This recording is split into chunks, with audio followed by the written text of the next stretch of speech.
Hello friend, હું Joshi Naina next વતી આપનું હાર્દિક સ્વાગત કરું છું. આજે આપણે ધોરણ 9ની અંદર ચોથું ચેપ્ટર છે, જેનું શીર્ષક છે કર્ણ કા જીવન દર્શન, અને એનો રસાસ્વાદ આજે માણીશું. એ પહેલાં આ કાવ્ય જે છે એમના કવિ રામધારીસિંહ દિનકર, જેને આ કાવ્યને એક પૌરાણિક કથા સાથે ખંડકાવ્ય બનાવ્યું છે, અને ખંડકાવ્યનું નામ જે છે એ રશ્મિરથી. તો રામધારીસિંહ દિનકરે રશ્મિરથી નામનું એક ખંડકાવ્ય એટલે કે મોટું કાવ્ય જે છે બનાવ્યું છે. પણ આ એ મોટું કાવ્ય આપણે ભણવાનું નથી. આપણે એ મોટા કાવ્યનો એક નાનો પ્રસંગ, જેને કહી શકાય ખંડકાવ્યાંશ, એટલે એ ખંડકાવ્યનો એક અંશ, એક ટુકડો. બરાબર? તો યાદ રાખજો વિદ્યાર્થી મિત્રો કે કર્ણ કા જીવન દર્શન આ કાવ્ય છે જે ખંડ કાવ્યાંશ છે. અને કયા ખંડ કાવ્યમાંથી લીધું છે? તો કે રશ્મિરથીમાંથી લીધું છે. તો કર્ણ કા જીવન દર્શન આ કાવ્યનું શીર્ષક સમજીએ. કર્ણ જે છે એ કુંતી પુત્ર છે, આપણે સૌ જાણીએ છીએ. અને કૌરવ પાંડવોની લડાઈ, મહાભારતનું યુદ્ધ વગેરે, તો એ કુંતીના પુત્ર છે.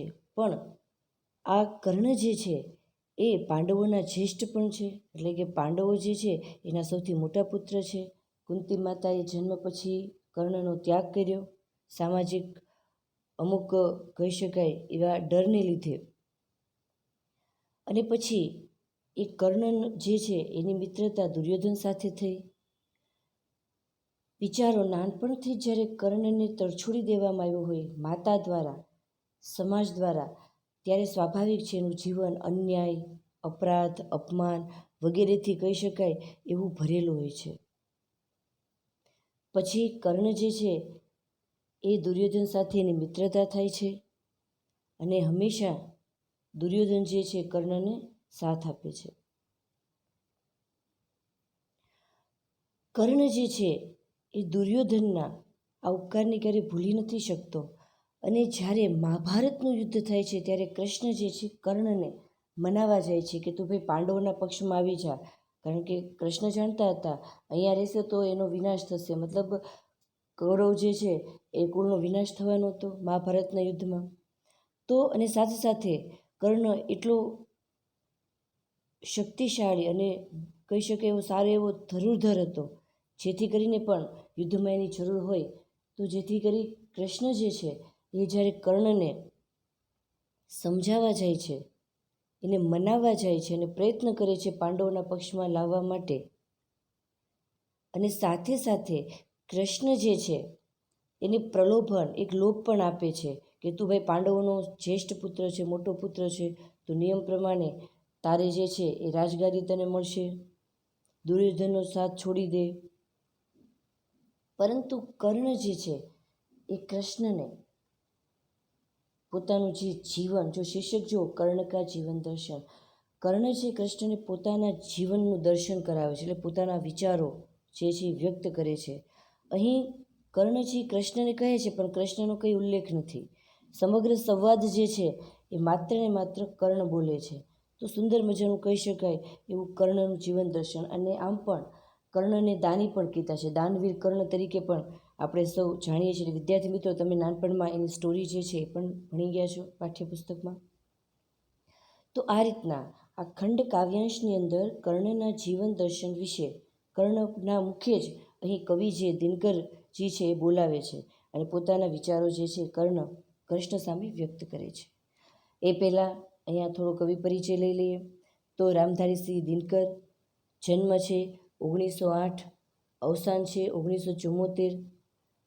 હિન્દીના પ્રસિદ્ધ કહી શકાય એવા રામધારીસિંહ દિનકરનો જન્મ બિહારના મુંગેર જિલ્લો છે, ત્યાં સિમરિયા ગાંવ છે, ત્યાં થયો છે. એક કિસાન એટલે ખેડૂત પરિવારમાં એમનો જન્મ થયો છે. શરૂઆતમાં તેઓએ જે શિક્ષા છે મુંગેરમાં લીધી હતી. ઉચ્ચ અભ્યાસ તેઓએ પટના કર્યો હતો. પટના વિશ્વવિદ્યાલયમાં સ્નાતક એટલે ગ્રેજ્યુએશન પ્રાપ્ત કરી અને થોડોક સમય અધ્યાપન કાર્ય કર્યું. દિનકરજી સીતામઢીમાં રજિસ્ટ્રાર અને સાથે સાથે મુઝફ્ફરપુર કોલેજમાં હિન્દી વિભાગની અંદર અધ્યક્ષ રહે. તેઓ ભાગલપુર વિશ્વવિદ્યાલયમાં ઉપકુલપતિ અને સાથે સાથે ભારત સરકારની હિન્દી સલાહકાર સમિતિના અધ્યક્ષ પણ રહી ચૂક્યા છે. દિનકરજી કી કહી શકાય સૌથી વિશેષ અને મોટી વાત વિશેષતા, તેઓએ પોતાના જે કાવ્યની અંદર અને ખાસ કરીને જે ખંડકાવ્ય એમને આપ્યા છે, ઘણા બધા છે, પોતાના દેશ અને એ દેશના સમયગાળા મતલબ યુગની પ્રતિ એટલી બધી જાગૃતતા હતી, જાગૃત વ્યક્તિ હતા, એક જાગૃત કવિ હતા. અને જેથી કરીને તેઓએ તે સમયની જે ઘટનાઓ છે, જે વિષમતાઓ છે, એને એકદમ ખુલ્લી પાડી અને પોતાના કાવ્યોમાં એ ટાંકી છે. એની કલમમાં, એની વાણીમાં જે શક્તિ હતી, જે ઓજ હતું, એની કવિતામાં એક પ્રકારનો પ્રકાશ. અને એટલા માટે કવિતામાં જે શોષિત છે, પીડિત છે એવા સમાજના લોકો, અને અહીંયા તો અધ્યાત્મની વાત કરી છે કે કર્ણ સાથે કેટલું બધું શોષણ થઈ રહ્યું છે, તો એ સમયમાં પણ મનુષ્યોની અંદર રહેલી જે ભાવનાઓ છે એને પણ વાચા આપી છે કવિતા દ્વારા. અને વ્યથાને એને મુક્ત રીતના કહી શકાય એવી મુક્ત સંઘર્ષ એમને વ્યક્ત કર્યો છે. તો મુક્તિનો સંઘર્ષની સાથે સાથે ઘણા બધા કહી શકાય એવી રચનાઓ એમની છે. ઉદાહરણ તરીકે ઉર્વશી, રશ્મિરથી, રેણુકા, હુકાર, રસવર્તી, કુરુક્ષેત્ર, આ વગેરે કહી શકાય એમની ઉચ્ચ પ્રકારની કૃતિઓ છે. સાથે સાથે ઉર્વશી માટે તેઓ વધારે પ્રસિદ્ધ થયા છે. ઉર્વશીને 1972નો જે જ્ઞાનપીઠ પુરસ્કાર છે એ મળ્યો છે. સંસ્કૃતિના 4 અધ્યાય એનો ચિંતન ગ્રંથ છે, જેમાં સાહિત્ય અકાદમી દ્વારા એને સન્માનિત કરવામાં આવ્યા છે. અર્ધનારીશ્વર, મિટ્ટી કી ઓર વગેરે પ્રમુખ કહી શકે એવી ગદ્ય રચનાઓ છે. અને સાથે સાથે એના અંદર કૃતિત્વ મતલબ એની જે કૃતિઓ છે, એમાં જે સત્ય છે, તથ્ય છે, એની ગુણવત્તા જે છે એ, અને સાથે સાથે પરિમાણ, આ બંને દૃષ્ટિથી ખૂબ જ કહી શકાય વિપુલ માત્રામાં એ જગ પ્રસિદ્ધ થયા છે. પ્રસ્તુત ખંડ કાવ્યાંશ, મેં કીધું ને રશ્મિરથી ખંડકાવ્ય છે, એનો એક ભાગ જે મહારથી મતલબ રશ્મિરથી છે, સાથે સાથે મહારથી કર્ણ જે છે એની કરુણ પણ છતાં પણ ભવ્ય કહી શકાય એવી રચનાની અહીંયા મીમાંસા, એટલે કે જે કહેવાય ને એનું સમગ્ર લક્ષી વ્યક્તિત્વને લઈને આ ખંડકાવ્ય જે છે જોવા મળે છે. કર્ણએ પોતાના જીવનમાં જે અન્યાયો સહન કર્યા, જન્મથી લઈને, વિચાર કરો કેટલી કરુણતા હશે, જન્મની સાથે જ એની સાથે અન્યાય થયો, માતાએ ત્યાગ કર્યો, તો જન્મજાત એની મહાનતા હતી. એક કહી શકાય તો એ ભવિષ્યના રાજા બનત અથવા તો એક રાજકુમારની જેમ એનું પાલન પોષણ થવું જોઈતું, એક નામ, એક સત્તા, એક રાજ્યને મળવું જોઈતું હતું, પણ છતાં પણ જન્મજાત મહાનતા ન મળી. અને એટલા માટે એ હાર્યા નહીં, મુસીબતોનો સામનો કરી અને કર્ણએ પુરુષાર્થને બળ આપ્યું અને પુરુષાર્થને મહાન કર્યું. મતલબ કર્ણએ સાબિત કર્યું માણસ જન્મથી નહીં પણ કર્મથી મહાન બની શકે છે, અને એ પોતે એ રીતના વિજય પ્રાપ્ત કરી શકે છે. અંતમાં જ્યારે આપણે આ ખંડકાવ્ય ભણવાનું છે ત્યારે ઘણા બધા કહી શકે એવા કૃષ્ણ પ્રલોભનો આપે છે, છતાં પણ કર્ણ જે છે એ વિચલિત મતલબ ડગતા નથી. એને કૌરવોનો પક્ષ લીધો, કારણ કે કૌરવે આજ સુધી એને હંમેશા સાથ આપ્યો. કૌરવ ભલે આપણી દૃષ્ટિએ કદાચ અત્યાચારી, અન્યાયી હશે, પણ કર્ણ માટે તો એક પરમ મિત્ર હતા, તો સતત એને સાથ આપ્યો, અને એ સાથની કિંમત એ ક્યારેય છોડી શકતા ન હતા. કૃષ્ણ કર્ણની પાંડવો તરફ લઈ જવાને, એના પક્ષમાં લઈ જવાનો જ્યારે પણ કહી શકાય એવો ભાવ વ્યક્ત કરે છે, ત્યારે આ કથા પ્રસંગ જે છે એ અહીંયા શરૂ થાય છે.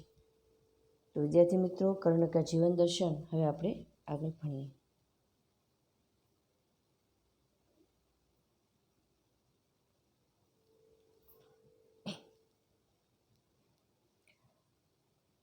कर्ण जब कृष्ण कहते हैं कि तुम पांडवों के पक्ष में आ जाओ, तुम ज्येष्ठ पुत्र हो और तुम्हें राजगादी भी दी जाएगी, तब कर्ण क्या कहते हैं? वैभव विलास की चाह नहीं, अपनी कोई परवाह नहीं। बहुत बढ़िया बात की। कर्ण कृष्ण से कहते हैं कि मुझे धन दौलत और सांसारिक सुख भोगने की इच्छा नहीं, साथ ही अपने जीवन की परवाह भी नहीं करते। मुझे अपने जीवन की कोई परवाह नहीं, मुझे भविष्य की कोई चिंता नहीं। इसलिए कहा है कि हे कृष्ण, तुम कह तो रहे हो आ जाओ, लेकिन मुझे न मेरी परवाह है, न धन दौलत कुछ चाहिए। बस यही चाहता हूँ केवल, दान की देवी सरिता निर्मल। मैं सिर्फ, कर्ण कहते हैं, मैं सिर्फ इतना चाहता हूँ कि मेरे हाथों से, यही इच्छा है मेरी, कि मेरे हाथों से दान की पवित्र नदी है वो सदा बहती रहे और जो निर्धन है, जो गरीब है, उसकी झोली भरती रहे, मतलब उसे सुखी बनाती रहे। तो बस यही चाहता हूँ केवल, दान की देव सरिता निर्मल। सरिता यानी नदी, निर्मल यानी पवित्र। करतल से झरती रहे सदा, निर्धन को भरती रहे सदा। करतल मतलब हाथों, हथेली, वो हथेली से ये दान रूपी जो गंगा है वो पवित्र नदी की तरह है दान, और वो हमेशा बहती रहे और जो गरीब है उसके झोली को हमेशा भरती रहे। आगे क्या कहते हैं? तुच्छ है राज्य क्या है केशव। जब कृष्ण ने कहा होगा तुम्हें राजपाट मिलेगा, राजगादी मिलेगी, सिंहासन मिलेगा, तब कर्ण कहते हैं तुच्छ है, व्यर्थ है। तुच्छ है राज्य क्या है केशव। केशव यानी कृष्ण। कृष्ण को प्रश्न करते हैं, हे कृष्ण, ये सब तुच्छ है। पाता क्या नर कर प्राप्त वैभव। नर यानी मनुष्य। मनुष्य इस वैभव को प्राप्त करके क्या पाता है? आगे कहा, चिंता प्रभुत, बहुत ज्यादा चिंता, प्रभुत बहुत ज्यादा चिंता, अत्यल्प हास, अल्प मात्रा में आनंद, कुछ चाकचिक्य, कुछ क्षण विलास, कुछ चकाचौंध मतलब राजपाट आदि सब कुछ, धन वैभव विलास, ये सारी सब दिखने में, लेकिन वह कुछ क्षण के लिए ही विलास, भोग विलास सब होता है। यानी कृष्ण कहते हैं, कृष्ण है उसे कर्ण कहते हैं कि हे कृष्ण, ये राजपाट है सब तुच्छ है मेरे लिए, और मनुष्य उसे पाकर क्या प्राप्त कर सकता है? जिसके लिए युद्ध होने वाला है, क्या मिलेगा? मतलब युद्ध नहीं चाहते, क्या मिलेगा युद्ध से? कुछ क्षण के लिए सब कुछ होता है, भोग विलास, महल राजपाट, और कुछ विलास के लिए ये नदी है खून की बहेगी, कितने ही लोग मर जाएंगे उसमें। तो पर वह भी वही गंवाना है, कुछ साथ नहीं ले जाना है। आगे कहते हैं कर्ण, गंवाना मतलब छोड़ना है। ये सब अंत में तो छूट ही जाना है, कुछ हासिल नहीं होगा, पर वही सब गंवाना है, कुछ साथ नहीं ले जाना है। अंत में तो मृत्यु आएगी, हम कुछ नहीं साथ में ले जा सकते, खाली हाथ आए खाली हाथ जाना पड़ेगा। तो ये बात है वो कवि कर्ण के मुख से हमें सीख देते हैं कि जो हम गलत काम करते हैं पैसे के खातिर, निजी स्वार्थ के खातिर, इसलिए कर्ण कृष्ण के माध्यम से अपने विचार व्यक्त करके कहता है कि हे केशव, जिस राज्य का आप मुझे प्रलोभन दे रहे हैं वह तो बहुत तुच्छ है, बहुत तुच्छ सामान्य है। वैभव पाकर मनुष्य को क्या मिलता है? वैभव पाकर उसे ढेर सारी चिंताएं, चिंता प्रभुत्व, ढेर सारी चिंताएं और नाम मात्र की हंसी खुशी मिलती है, क्योंकि यह सत्ता है वो बहुत ही आनंद कम और दुख और चिंता ज़्यादा देती है। थोड़ी बहुत चमक दमक, थोड़ी बहुत चिक चांद चौक कैसे कहते हैं ना हम, चकाचौंध, ये कुछ ही क्षण चमक दमक और थोड़े समय के लिए सुख भोग होता है, पर ये सारी चीज़ें उसे यहीं छोड़ देनी पड़ती है। सब कुछ छोड़कर जाना पड़ता है और खाली हाथ ही यहाँ से जाना है। इसलिए कर्ण है वह केशव यानी कृष्ण को राज्य का जो प्रलोभन कृष्ण देते तो उसके बारे में अपने विचार व्यक्त करते हैं। आगे क्या कहते हैं? कर्ण इस पंक्ति के माध्यम से कृष्ण को ये कहना चाहते हैं, कृष्ण अंतर्यामी है, उसे पता है कर्ण कैसा व्यक्ति है, लेकिन फिर भी कवि ने अपनी कलम यहाँ चलाई और कहते हैं, मुझसे मनुष्य जो होते हैं कंचन का भार नहीं ढोते हैं। कर्ण कृष्ण से कहते हैं कि हे कृष्ण, मेरे जैसे मनुष्य होते हैं ना, मतलब मैं सोने का भार नहीं ढोते, मतलब सोने के भार पर नहीं रहते, नहीं सोते या सोने की इच्छा नहीं रखते। मुझसे मनुष्य जो होते हैं कंचन का भार न ढोते हैं, पाते हैं धन बिखराने को, लाते हैं रत्न लुटाने को।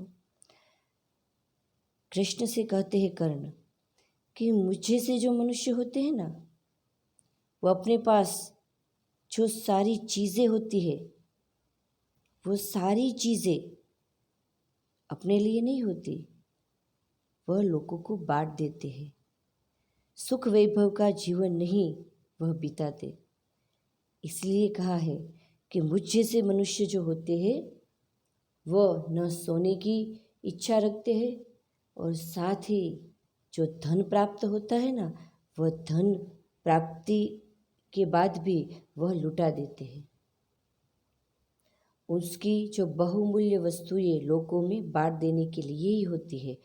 मैं जो भी कमाऊंगा वो गरीबों के लिए होगा या दान देने के लिए होगा। वे संसार से कभी कुछ नहीं लेते, अपने हृदय का दान ही करते हैं। जग से न कभी कुछ लेते हैं, दान ही हृदय का देते। संसार से कुछ नहीं लेते और सिर्फ हृदय का दान ही करते हैं, मतलब वह देते हैं, लेने की कोई इच्छा उसे होती नहीं। दुखियों पर दया करते हैं, जो दुखी होते हैं उसे हृदयपूर्वक मदद तो करते हैं, लेकिन दया भाव और करुणा भी रखते हैं। आगे कहते हैं, महल की बात फिर से आई। कर्ण कहते हैं, प्रासादों के कनकाभ शिखर होते कबूतरों के ही घर। प्रासाद शब्द देखिए, प्रासाद यानी महल। कवि कहते हैं कि ये सारी बातें कर्ण जब कृष्ण को कहते हैं तो उसके मन में कितनी बड़ी बात होगी।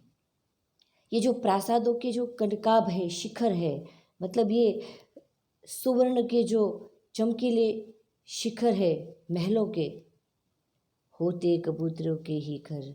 वो तो कबूतर है ना, उसे पसंद है ये सारे वो शिखरों में। कनकाभ यानी सुनहरे सोने की तरह, प्रासाद यानी राजमहल, शिखर यानी चोटी, एक ऊंचा भाग जो राजमहल का होता है। तो कवि कहते हैं कि प्रासादों के कनकाभ शिखर होते कबूतरों के ही घर। महलों की जो चोटी होती है ना, वहाँ दिखने में बहुत सुंदर सुवर्ण सी लगती है, लेकिन वहाँ कौन रहते हैं? कबूतर रहते हैं। होते कबूतरों के ही घर।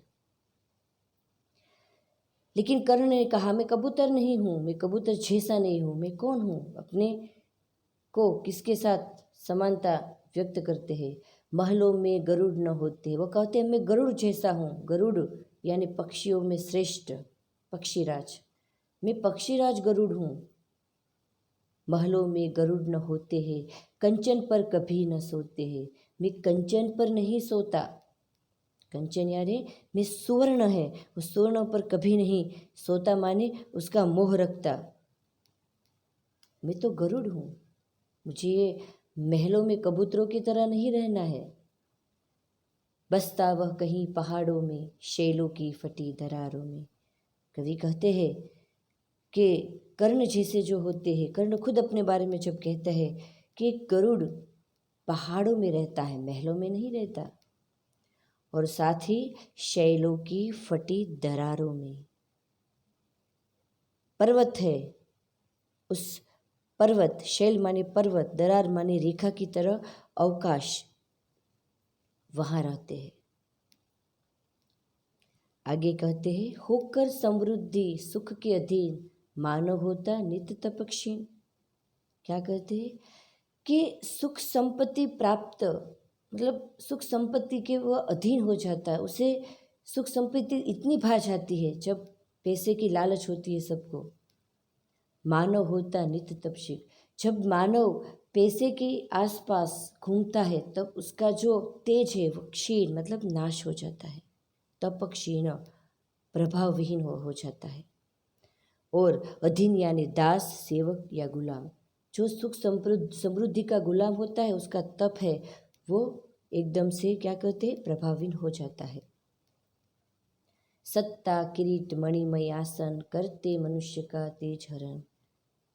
कर्ण कहता है ये जो सत्ता है ना, राजपाट, ये सारे सत्ताएं, ये किरीट मुंगट मणिमय आसन, जो राज मुंगट होता है किरीट, मणिमय आसन जो सिंहासन होता है मणियों से सजा हुआ, ये सारी देखने में तो बहुत अच्छी लगती है, सत्ता मुंगट आसन, लेकिन करते मनुष्य का तेज हरण, मनुष्य का तेज हर लेते हैं।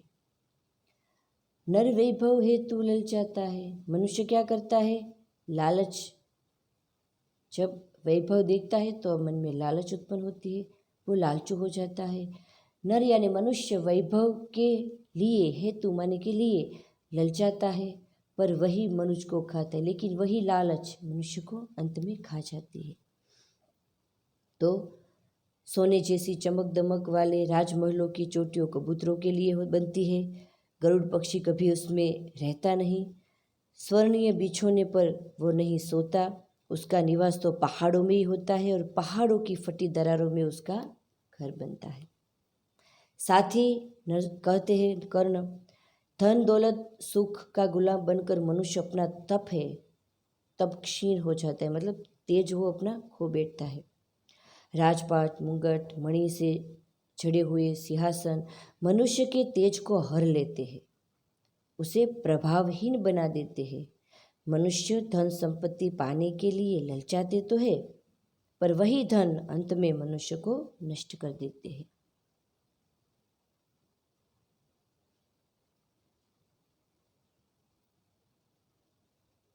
आगे कहते हैं, चांदनी पुष्प छाया में पल, नर गले बने सुमधुर कोमल।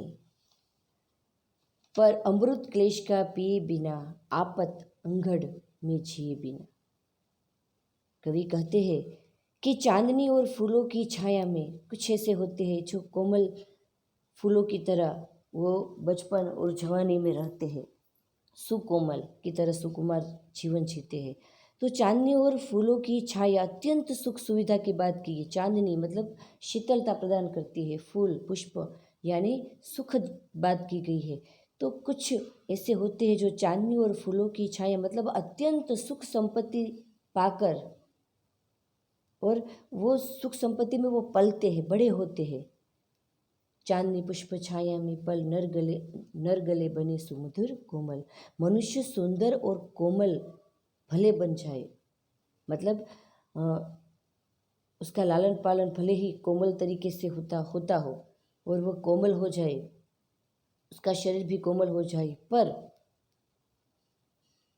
परंतु कष्टों का अमृत पिए बिना, अमृत क्लेश, क्लेश माने कष्ट, कष्ट रूपी जब अमृत, यहाँ देखो अमृत को किसके साथ कहा गया है, अमृत किसे कहते हैं, क्लेश, क्लेश माने कष्ट, जो कष्ट रूपी अमृत को पीता नहीं, सहता नहीं, कष्टों को या दुखों को सहता नहीं, परंतु कष्टों का अमृत पिए बिना, धूप और आंधी सहे बिना, धूप और आंधी आतप, अनघट, धूप और आंधी को सहे बिना,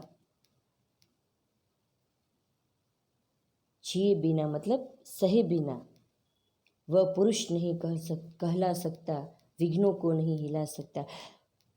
कर्ण कहते हैं कृष्ण को कि ऐसे लोग जो कोमलता में जीते हैं और ऐसे लोग आने वाली मुसीबत, क्योंकि वो खुद कोमल है और परिस्थितियाँ कठोर है, तो ये सारी बातें जब वो सहते नहीं, दुख नहीं सहते, आंधी और जीवन में आने वाले तूफानों को जब नहीं सहते, पुष्पों की छाया में रहते हुए धूप को कभी नहीं जिसने सहा है, वह पुरुष न कहला, मतलब न वह पुरुष कहला सकते हैं, क्योंकि उसमें पुरुषार्थ करने की क्षमता नहीं होती, इसलिए वह पुरुष नहीं कहला सकता, विघ्नों को नहीं हिला सकता।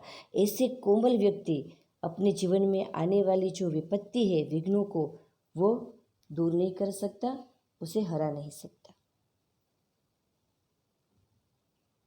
कवि आगे कहते हैं, उड़ते हैं जो झंझावातों में, पीते जो वारी प्रतापो, सारा आकाश अयन जिसका, विषधर भुजंग भोजन जिसका। कवि कहते हैं, जो आंधी तूफानों में उड़ते हैं, क्या कहते हैं कवि, झंझावातों में, जो आंधियों में तो तूफानों में जो उड़ते हैं, प्रपातों यानी झरने का जो पानी पीते हैं, सारा आकाश जिसका घर है, सारा आकाश अयन जिसका, अयन यानी गृह घर है, विषधर भुजंग भोजन जिसका। हम सब जानते हैं कि ये विष का भोजन कौन करता है, गरुड़। तो सारा आकाश जिसका घर है और सांप का जो विष पीते हैं और विषैले सांप की, मतलब सब सांप ऐसे नहीं होते, सांप के बारे में आपको बता दूं, सब सांप में विष नहीं होता, कोई कोई सांप होता है उसमें विष होता है, इसलिए यहाँ कहा है कि विषैले मतलब जिसके अंदर विष है, ऐसे सांप ही जिसका भोजन है, ऐसे गरुड़ ही सांप के बंधन से छुड़ाता है और उसे छुटकारा दिलाता है और धरती के हृदय को शीतलता देता है, धरती का हृदय जुड़ाते हैं। तो यहाँ गरुड़ की बात की गई है, मैं तो गरुड़ जैसा हूँ, मेरा आकाश ही मेरा घर है, मुझे राजपाट नहीं चाहिए, और मेरी खुराक मतलब ये गरुड़ की समानता कर्ण ने जब की है अपने साथ, तो फणिबंध मतलब सांप के बंधन से गरुड़ ही छुड़ाता है, क्योंकि गरुड़ है वो सांप का भक्षण करता है, उसे खाता है। आगे कहते हैं अंत में, मैं गरुड़ कृष्ण में पक्षी राज, सिर पर न चाहिए मुझे ताज। कवि कहते हैं कर्ण के माध्यम से, हे कृष्ण मैं ऐसा ही गरुड़ पक्षी हूँ। कर्ण कहते हैं कृष्ण से, मैं ऐसा ही गरुड़ पक्षी हूँ, मुझे अपने सिर पर मुकुट नहीं चाहिए, सिर पर न चाहिए मुझे ताज। दुर्योधन पर है विपत घोर, जो बचपन से लेकर आज तक दुर्योधन ने मुझे सहारा दिया, साथ दिया। दुर्योधन पर है विपत घोर, बहुत ही बड़ी विपत्ति, भयंकर विपत्ति में फंसे हुए हैं ये दुर्योधन और सभी कौरव। सकता न किसी विश्व से छोड़, किसी प्रकार से किसी भी तरह से मैं उसे छोड़ नहीं सकता। रणखेत पाटना है मुझको, अहिपाश काटना है मुझको, मुझे तो युद्ध क्षेत्र में उतरना है, मुझे युद्ध करना है उसके साथ, और दुर्योधन के नागपाश को काटना है, दुर्योधन की जो मुसीबतें हैं और मुसीबतों से उसे छुड़ाना। वहीं अहीं पाश शब्द दिया गया है। तो इस प्रकार यह सुंदर सा खंड काव्यांश है। अब हम शब्दार्थ की ओर जाते हैं।